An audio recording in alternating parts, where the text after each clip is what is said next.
राजकीय घडामोडी, सामाजिक विश्लेषण, कृषी विभाग, कला व मनोरंजन विश्व आणि क्रीडा क्षेत्रातील बातम्यांचे ताजे व अचूक अपडेट्स महाराष्ट्र शाही न्यूज मराठी. बातमी मागची बातमी, शोध सत्याचा. मी प्रीती अमर पवार, माझं नाव सांगितलंच आहे त्यांनी. मी सिन्नरहून इथे आलेले.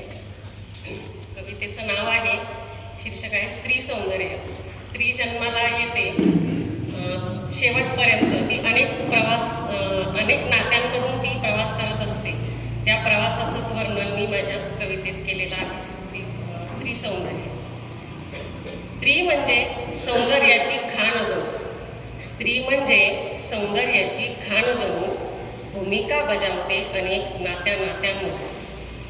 कन्यारत्न आई बाबांची होऊन ठेवते घराचे अंगण ती फुलवून.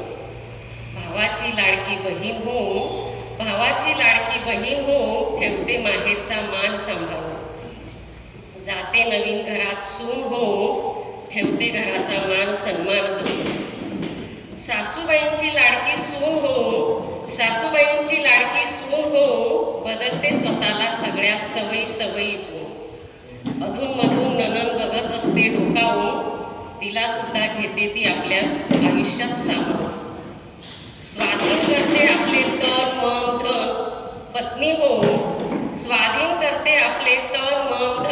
पत्नी होऊन, असा तो पती त्याचे सुख दुःख घेते ती सांभाळून.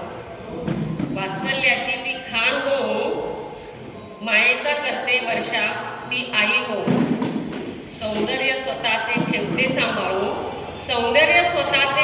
सांभाळून, जगते ती जबाबदाऱ्या पूर्ण करून. इतके नात्यांचे अप्रतिम सौंदर्य निभावून जगते ती तिचे बाईपण सांभाळून. स्त्री विना घराला नाही हो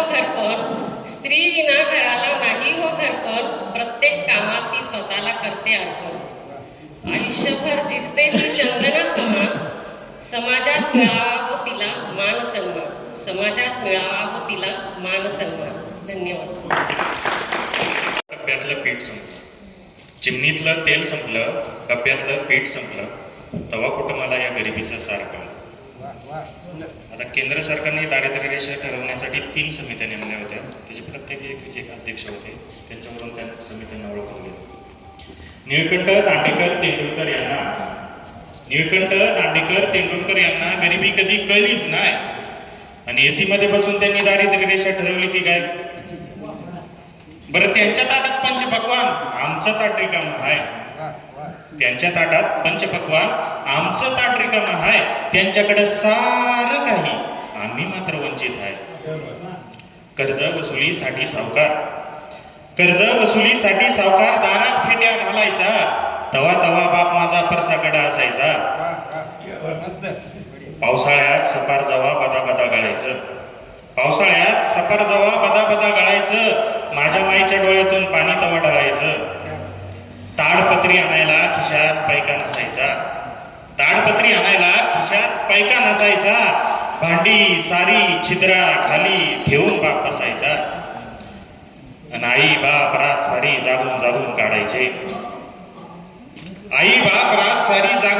काढायचे आणि उल्याशा झोपडीत पाय आखडून बसायचे. पावसाळ्यात सुद्धा तेव्हा चटके मला बसायचे. तेव्हापासून गरिबी सोबत खटके माझे उडायचे. आणि आठवतात हे दिवस सारे गरिबी सारी सरल्यावर. खिशात हात जातो आता गरीब समोर दिसल्यावर. आठवतात हे दिवस सारे गरिबी सारी सरल्यावर, आणि खिशात हात जातो आता गरीब समोर दिसल्यावर. आणि शेवट असा आहे, रामाचं नाव घेऊन साहेब पोट गरीबाचं भरत नाही. दानपेटी आतली भरेल कदाचित, पायरीवरची गरिबी हटत नाही. धन्यवाद. चालीरीती आहेत त्या आता नष्ट होत चाललेल्या आहेत. मग हा विवाह असेल, वास्तववाद असेल, बहुरूपी असेल, हा त्या चालीरीती, त्या परंपरा जपण्याचा प्रयत्न करत आहे. परंतु आज परिस्थिती अशी आहे की त्या काळाच्या ओघामध्ये नष्ट होत चाललेला आहे. पण तरी आपण देशाचे नागरिक, खेडेगावात जन्मलेला आपण, त्याचा आदर आणि त्याचा मान ठेवण्यासाठी ही परंपरा जोपर्यंत आपण जिवंत आहे तोपर्यंत बेटाने चालवण्याचा प्रयत्न पिंगळा भगत. माझं नाव अहिल्यानगर जिल्ह्यात राहुरी तालुक्यात चिंचाळे माझं गाव. अरे आडनाव बनतोडे, बाळासाहेब माझं नाव. आणि संपर्क करायचा म्हटलं तर 99 21 80 93 71 आणि माणुसकीचा अनुभव घेण्यासाठी या ना तुम्ही माझ्या गावाला. वेळा 7:70 सादर करतो पिंगळा भगत.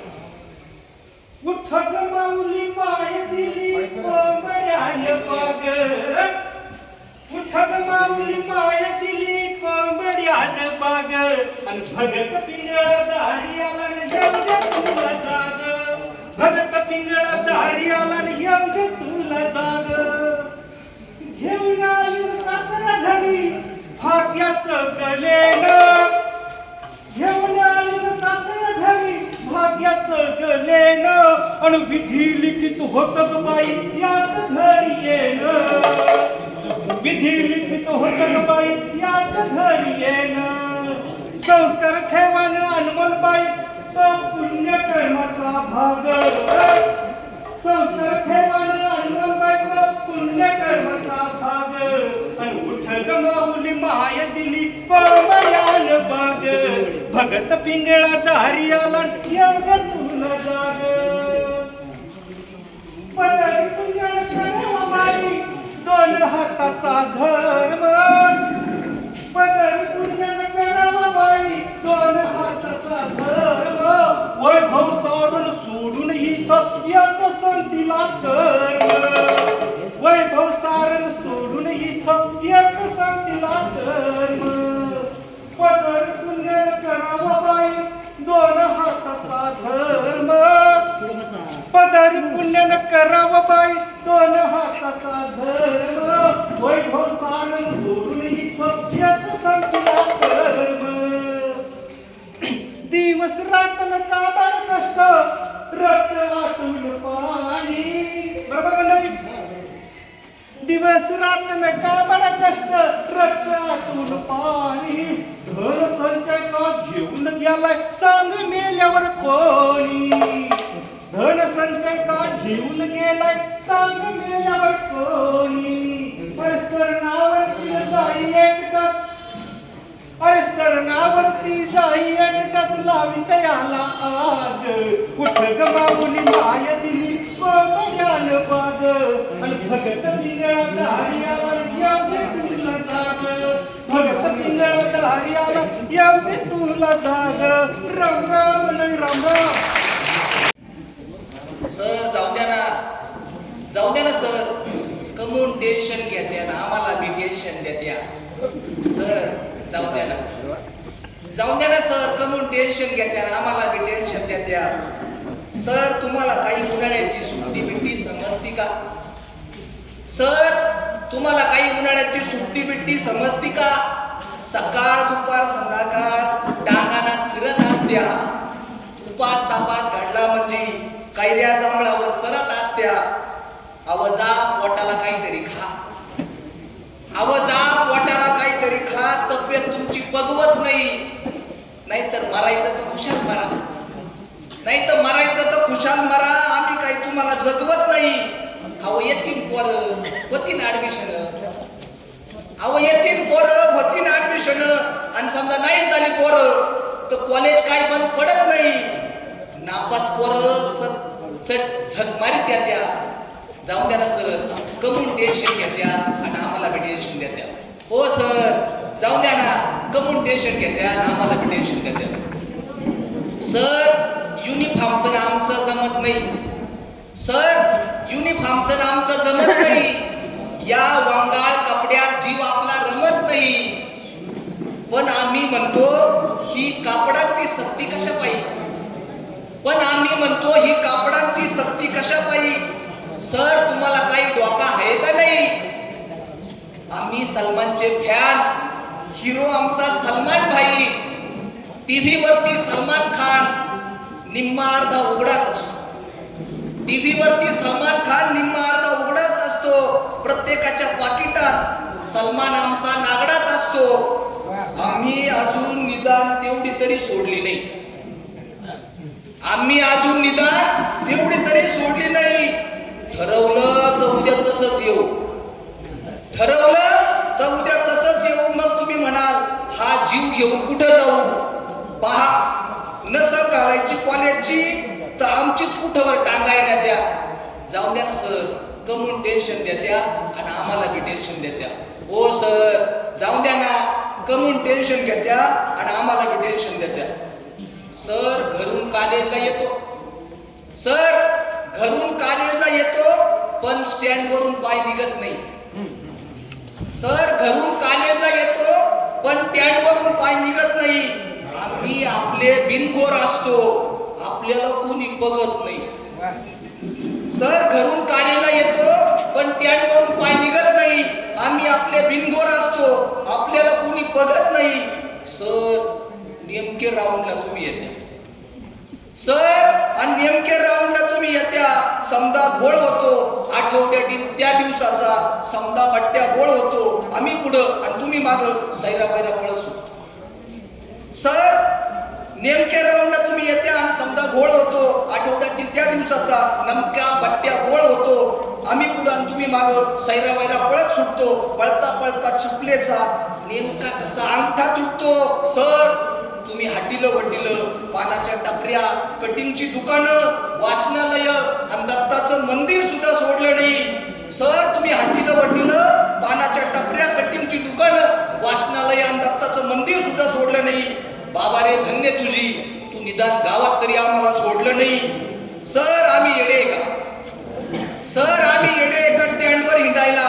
अहो स्टँडवर उभं राहूनच नवीन पळवळखी पाळखी होत्या.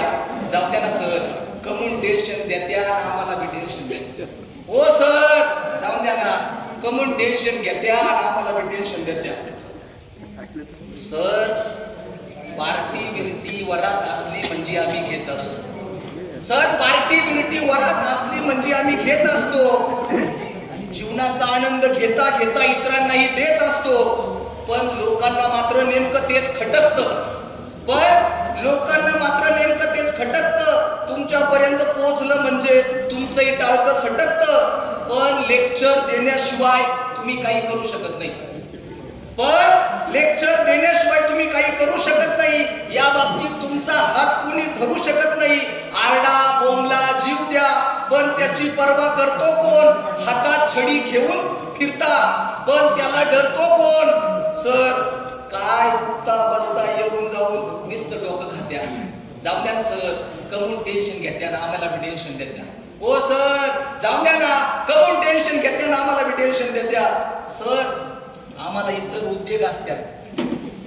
सर आम्हाला इतर उद्योग असतात, कामाचा बी याप असतो.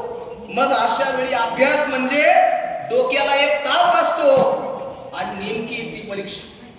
सर आम्हाला इतर उद्योग असतात, कामाचाही याप असतो. अशा वेळी अभ्यास म्हणजे डोक्याला एक ताप असतो आणि नेमकी ती परीक्षा, तो तर जन्माजोगीचा शाप असतो. सर तुम्ही पोलिसासारखं वर्गात येत्या.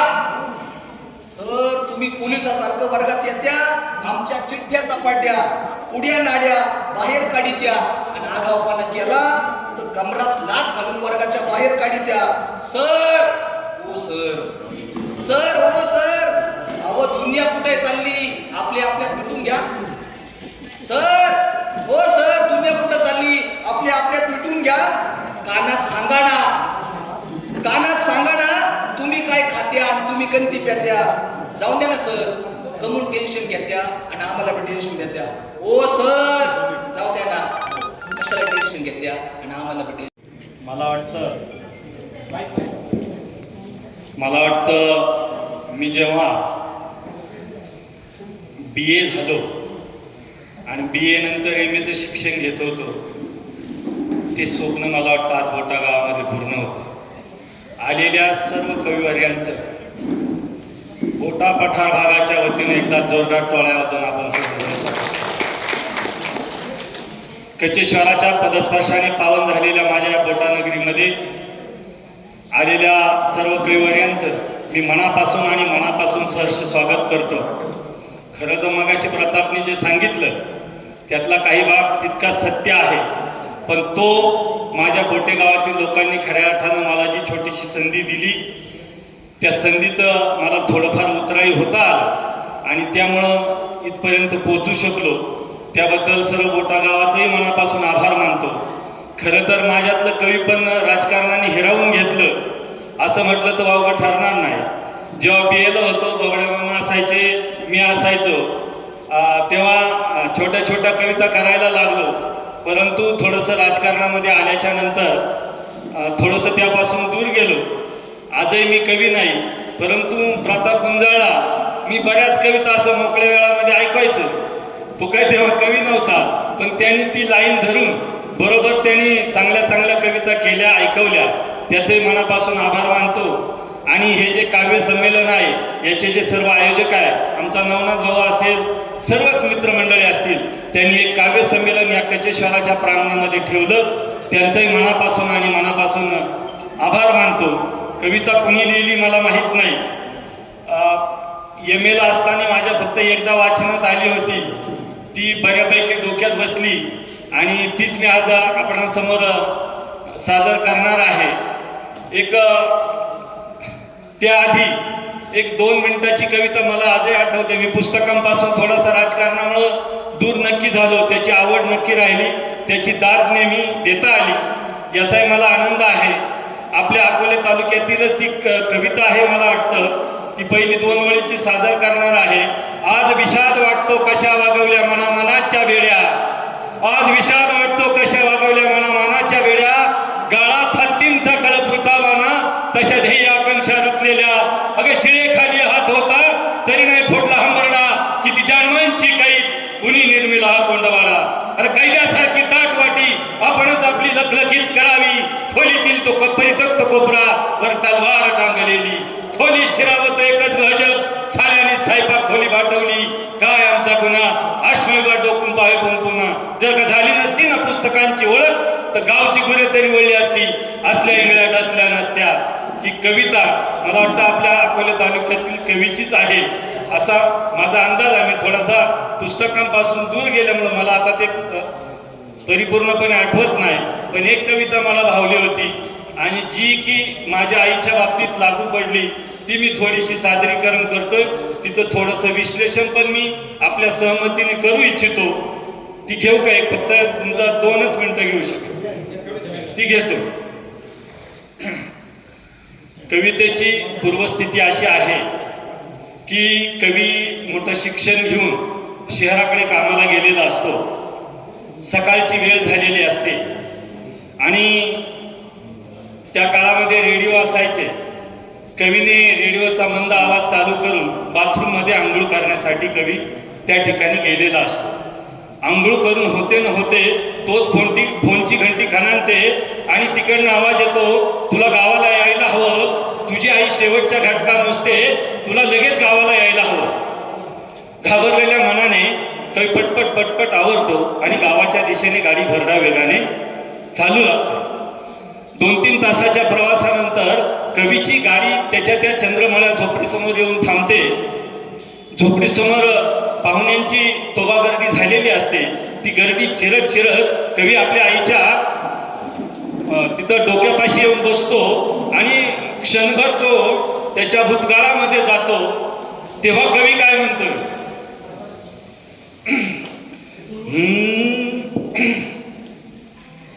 किती दिस आले गेले रुतलेल्या आठवणी, मुक्या बोल शाबानी कशी सांगावी कहाणी. कवी त्या आईच्या डोक्याला मांडी लावतो आणि तो म्हणतोय की आई, किती दिवस आलेत गेलेत, पण तुझ्या भोवतीच्या ज्या आठवणी होत्या त्या तशाच ऋतून बसल्या. तू जेव्हा पहाटे उठून जात्यावरती दळण दळायला बसायचीस ना, तेव्हा तू गायलेली ओवी मला आजही जशीच्या तशी आठवते. कवी म्हणतोय, तू तेव्हा म्हणायचीस, दोन जात्याच्या पाळूत लाख भरडले दाणे, साधे जगणेही व्हावे किती किती जीव घेणे. कवी म्हणतो, तू पहाटे उठायचीस आणि म्हणायचीस की 2 जात्याच्या पाळूत लाख भरडले दाणे, साधे जगणेही व्हावे किती किती जीव घेणे. तू त्यावेळेस गायलेली ती वाक्य, ती कविता मला तेव्हा नाही कळली आई, पण तिचं जगणं मी आता जगतोय की 2 जात्याच्या पाळूत लाख भरडले दाणे, साधे जगणेही व्हावे किती किती जीव घेणे. कवी पुढे म्हणतोय, ज्यावेळेस ती आई कवीकडे पाहत असती, तिला त्या कवीशी बोलायचं असते, शेवटचे काही शब्द उच्चारायचे असतात, परंतु तिच्या तोंडातनं शब्द फुटत नाही. तेव्हा कवी म्हणतोय, मला काही नको माये देई शब्दात आधार, मला काही नको माये देई शब्दात आधार, तुझ्या बिलवरांचे स्वर आले माझ्या कानावर. कवी म्हणतोय, आई तुला बोलायची इच्छा आहे, मला काहीतरी सांगायची इच्छा आहे, पण तुझ्या तोंडातनं तुझ्या होटातनं त्या ठिकाणी शब्द उमटत नाही, पण तुझ्या नयनांची भाषा माझ्या कानापर्यंत येऊन पोहोचलेली आहे, तू जास्त बोलायची काही गरज नाही. म्हणून तो काय म्हणतोय, मला काही नको माये देई शब्दात आधार, तुझ्या बिलवरांचे स्वर, बिलवर म्हणजे डोळे, तुझ्या बिलवरांचे स्वर आले माझ्या कानावर, तू आणखी काय सांगायची मला समजायची गरज नाही, तुझ्या डोळ्यांची मुख भाषा माझ्यापर्यंत येऊन पोहोचलेली आहे. पुढं तो म्हणतोय, तरी पण ती आई त्या बाळाशी बोलण्यासाठी धडपड करते. आणि मग कवी म्हणतोय, अग तुझ्या वाटांची थरथर आली माझ्या काळजावर, मला घेऊन पोटाशी हुंदका लाग होटांशी. जेव्हा ती आई त्या कवीला बोलण्यासाठी होटांची थरथर करते, होठ हलवते, तेव्हा कवी म्हणतोय, तू काही बोलू नको, तुझ्या होटांची थरथर माझ्या अगदी काळजापर्यंत येऊन भिडलेली आहे.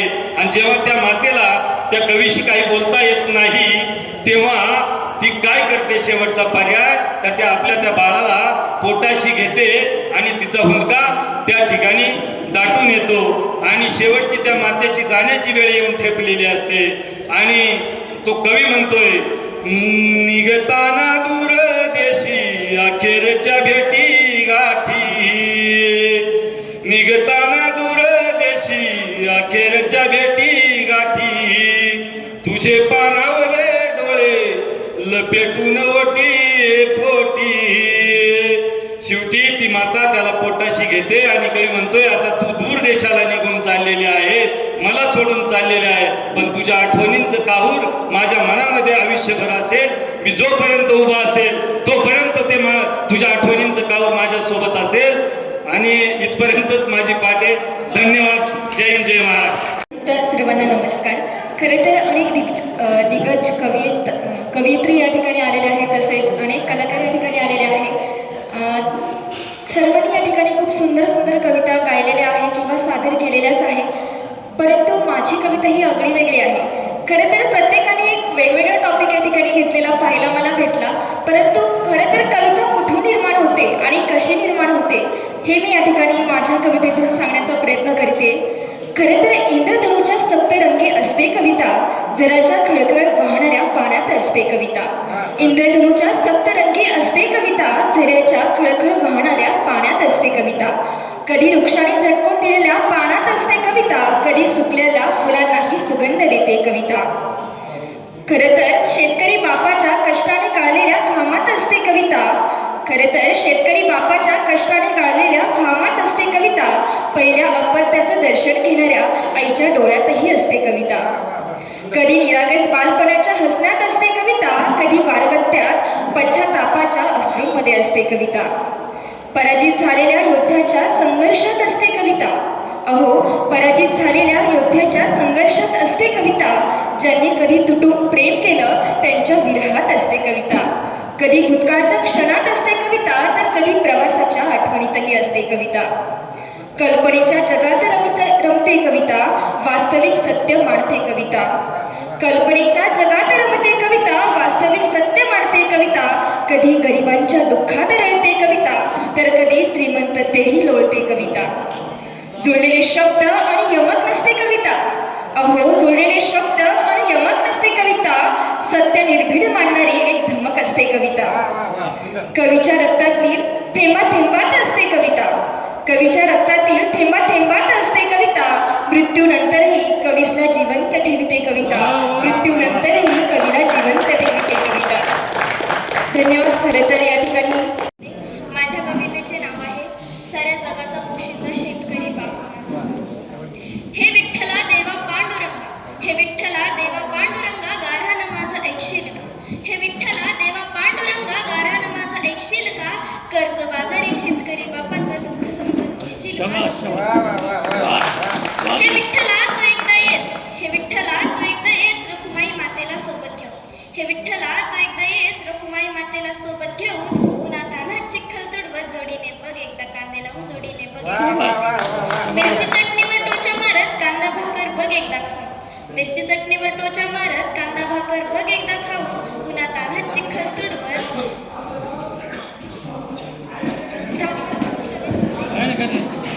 मिरची चटणीवर टोचा मारत कांदा भाकर बघ एकदा खाऊन, अनवाणी पायाने सोमनी करत दाखव एखादी भलेली गाव. कष्ट करून उपाशी झोपणाऱ्या बापाला बघ एकदा डोळे भरून, कष्ट करून उपाशी झोपणाऱ्या बापाला बघ एकदा डोळे भरून, पंचपक्वानाचा घास खाणारा तू गरीबा घरी बघ एकदा जेवण करून, गरीबा घरी बघ एकदा जेवण करून. हे विठ्ठला तू तर फक्त त्या पंढरीचा आहेस राजा, हे विठ्ठला तू तर फक्त त्या पंढरीचा आहेस राजा, पण साऱ्या जगाचा पोशिंदा शेतकरी बाप माझा, शेतकरी बाप माझा. धन्यवाद. खरं तर कविता ही सहज जन्माला येत नाही किंवा ती सहज उपजत देखील नाही. तिला शब्दांच्या प्रसव वेदना सहन कराव्या लागतात आणि मग वेदनांच्या हिंदोळ्यावर झुलत झुलत कवितेचा जन्म होतो आणि मग कविता म्हणते, मुक्यालाही वाणी देते बहिऱ्यालाही ऐकू येते, मुक्यालाही वाणी देते बहिऱ्यालाही ऐकू येते, अंधाच्या ती मनात बसते, अशी माझी कविता असते, अशी माझी कविता असते. आणि खरं तर आज मी गुणी बायको म्हणजे थोडी विनोदी कविता घेतलेली आहे. कवितेचं नाव आहे गुणी बायको. खरंच सांगतो मित्रा बायको माझी गुणी, खरंच सांगतो मित्रा बायको माझी गुणी, तिच्या वाचून वाटे सारी दुनिया सुनी, तिच्या वाचून वाटे सारी दुनिया सुनी. हरतालिका करते वड पूजेला जाते, हरतालिका करते वड पूजेला जाते, माझ्या नावाचं कुंकू कपाळी रोज लावते, माझ्या नावाचं कुंकू कपाळी रोज लावते, तरी मला म्हणते, तरी मला म्हणते, पदरी पडलं द्वाड हसून केलं मी गॉड, तरी मला म्हणते पदरी पडलं द्वाड हसून केलं मी गॉड. हे शब्द मित्रा पडतात माझ्या कानी, हे शब्द मित्रा पडतात माझ्या कानी, खरंच सांगतो मित्रा बायको माझी गुणी, तिच्या वाचून वाटे सारी दुनिया सुनी, तिच्या वाचून वाटे सारी दुनिया सुनी. काटकसरीची आवड तिला असे भारी, काटकसरीची आवड तिला असे भारी, महिन्यातून 2-4 साड्या असतात आमच्या घरी, महिन्यातून 2-4 साड्या असतात आमच्या घरी. पार्लरचा खर्च विचारायचा नाही, पार्लरचा खर्च विचारायचा नाही, एका शब्दात सांगते हे माझ्यासाठी नाही. वाढता खर्च पाहून मित्रा डोळ्यात येतं पाणी, वाढता खर्च पाहून मित्रा डोळ्यात येतं पाणी, खरंच सांगतो मित्रा बायको माझी गुणी, तिच्या वाचून वाटे सारी दुनिया सुनी, तिच्या वाचून वाटे सारी दुनिया सुनी. गळ्यातनं झेपणारे दागिने घालून बाजारात फिरते, गळ्यातनं झेपणारे दागिने घालून बाजारात फिरते, माझ्या मनाचा वेढा करून अंगठी हातात घालते, माझ्या मनाचा वेढा करून अंगठी हातात घालते. आरडाओरडा करून घसा दुखत नाही, आरडाओरडा करून घसा दुखत नाही, सासरचा आलेला पाहुणा हिला खपत नाही, सासरचा आलेला पाहुणा हिला खपत नाही. मी किलवरचा गुलाम, मी किलवरचा गुलाम ही इस्पिकची राणी, मी किलवरचा गुलाम ही इस्पिकची राणी, खरंच सांगतो मित्रा बायको माझी गुणी, तिच्या वाचून वाटे सारी दुनिया सुनी, खरंच सांगतो मित्रा बायको माझी गुणी, तिच्या वाचून वाटे सारी दुनिया सुनी, तिच्या वाचून वाटे सारी दुनिया सुनी. धन्यवाद. या कवितेचं नाव आहे अमर भीमाईचा बाळ. प्रभू रे बाळ भीमाईचा कशाला सांगणे लसी, प्रभू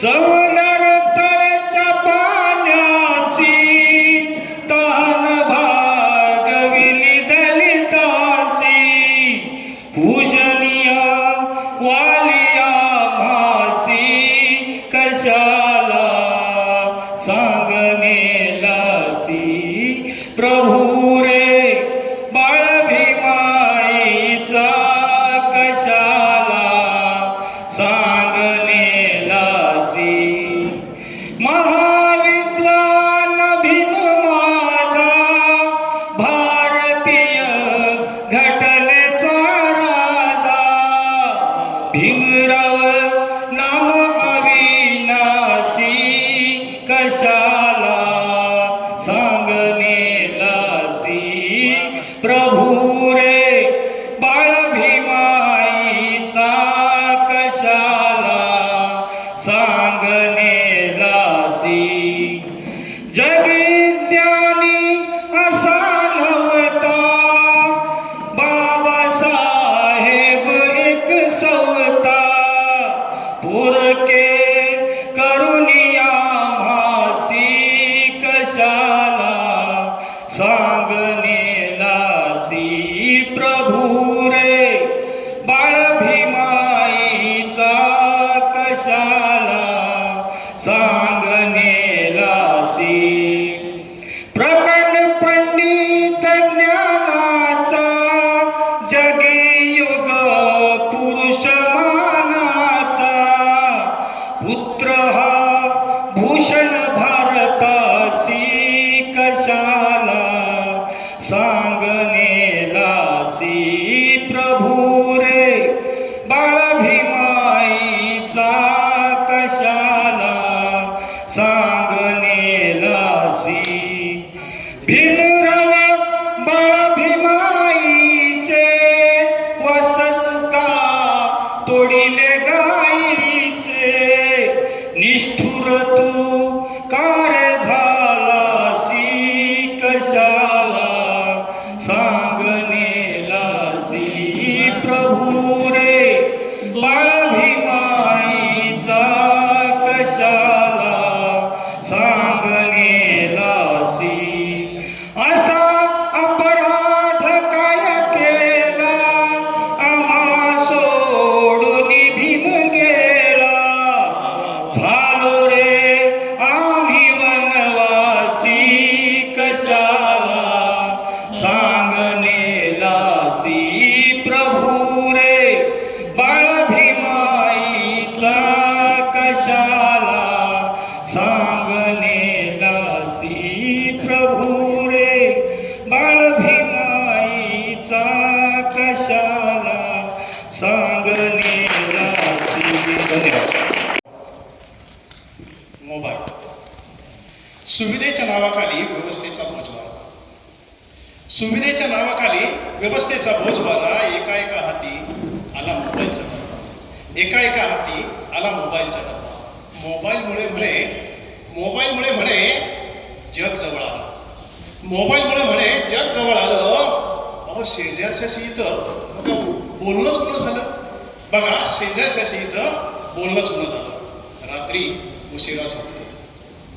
रात्री उशिरा झोपतो आणि सकाळी लवकर उठतो रात्री उशिरा झोपतो आणि सकाळी लवकर उठतो जागतिक आहे चिंता हा सगळ्यांचेच मेसेज वाचतो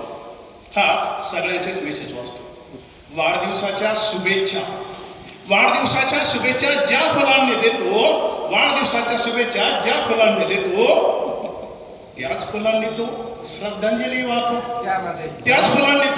श्रद्धांजली वाहतो मोबाईलचा वेळ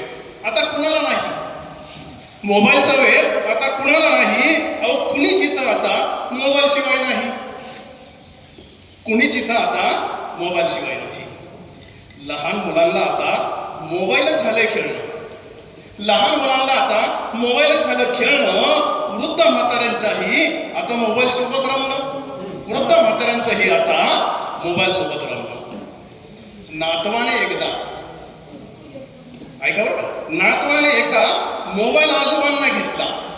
नातवाने एकदा मोबाईल आजोबांना घेतला मोबाईल कसा हाताळायचा छान त्याने शिकवलं नातवाने एकदा मोबाईल आजोबांना घेतला, मोबाईल कसा हाताळायचा छान त्याने शिकवला. चौकात असताना आजोबांना फोन एक आला. चौकात असताना आजोबांना फोन एक आला आणि धोत्रात अडकवलेला फोन हळूच त्यांनी काढला. आणि धोत्रात अडकवलेला फोन हळूच त्यांनी काढला. खुशीने आजोबा मोबाईलवर चालले होते बोलत. खुशीने आजोबा मोबाईलवर चालले होते बोलत आणि रस्त्याने लोक त्यांना पाहून होते हसत. आणि रस्त्याने लोक त्यांना पाहून होते हसत. मोबाईल ठेवताच आजोबा सुटले पळत. मोबाईल ठेवताच आजोबा सुटले पळत. धोतर कुठं राहिलं? धोतर कुठं राहिलं? अहो तेच होते शोधत. कुणास ठाऊक कुणाचा पण ताईला आला फोन. कुणास ठाऊक कुणाचा पण ताईला आला फोन. कुठलं आता काम आणि शेजारी आहे कोण? कुठलं आता काम आणि शेजारी आहे कोण? अहो गॅसवर होतं दूध. अहो तेही गेलं उतून. गॅसवर होतं दूध, अहो तेही गेलं उतून. आणि उतू गेलेलं दूध मांजरीनं नेलं पिऊन. आता झाला वांदा. तिनं किचन घेतलं आवरून. लेकरू आला तिथं म्हणे जेवायला दे आणून. चार्जिंगला लावला होता फोन तसाच कानाला धरून.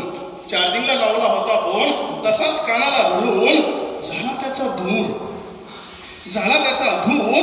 ही किचनवरच बसली चिटकून. म्हणून सांगतो ऐका मोबाईल गरजेपुरता वापरा. संवादासाठी शेजारच्याशी भरपूर गप्पा.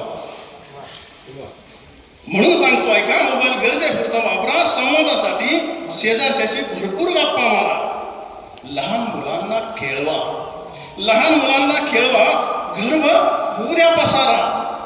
लहान मुलांना खेळवा घरभर होऊ द्या पसारा. मित्र तुम्ही जपा. मोबाईल बाजूला सारा. धन्यवाद. चुकलं कुणाचंच नव्हतं. नातं आमचं संपलं होतं. चुकलं कुणाचंच नव्हतं. तिचं लग्न झाल्यावर मीही लग्न केलं. विसरणं मलाही शक्य नाही. विसरणं तिलाही शक्य नाही. बरोबर. काळजावर कोंडून गेली तिचं नाव. आता काळीच बंद पडल्याशिवाय तिचं नावही पुसता येणार नाही. आता ती खोटं बोलते. म्हणे मला तुझी आठवण येत नाही. कातर वेळी उगाच मी तुझ्यासाठी झुरत नाही. पण काळजात तळाशी तुझं नाव आता ओठांवर येत नाही. खरं सांगू आजही तिच्या ओठांवर येतं माझं नाव,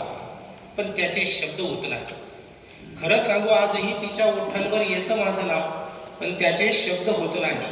मीही लिहितो कविता, पण तिचे नाव येत नाही. कधी आजही आलं तिच्या वाचनात प्रेम नावाचं गाव. आजही तिचे गुलाबी ओठ अलवारपणे घेतात माझे नाव. कित्येक दिवस सरलेत, अजूनही मी तिथेच उभा. सारं काही संपून गेलं, पण मला विसरता नाही आलं. शेवटची ती भेट तिची ती इतकी घट्ट विलगून गेली. हात भरल्या तिच्या हातातील कोणती बांगडी फुटून गेली. वेदना कळल्याच नाही मजला, पाठीवर कोणती काच रुतून बसली. त्या भेटीत तिचे अन माझे हितगुज झालेच नाही. कानाजवळ ओठ तिचे काहीच फुटली नाही.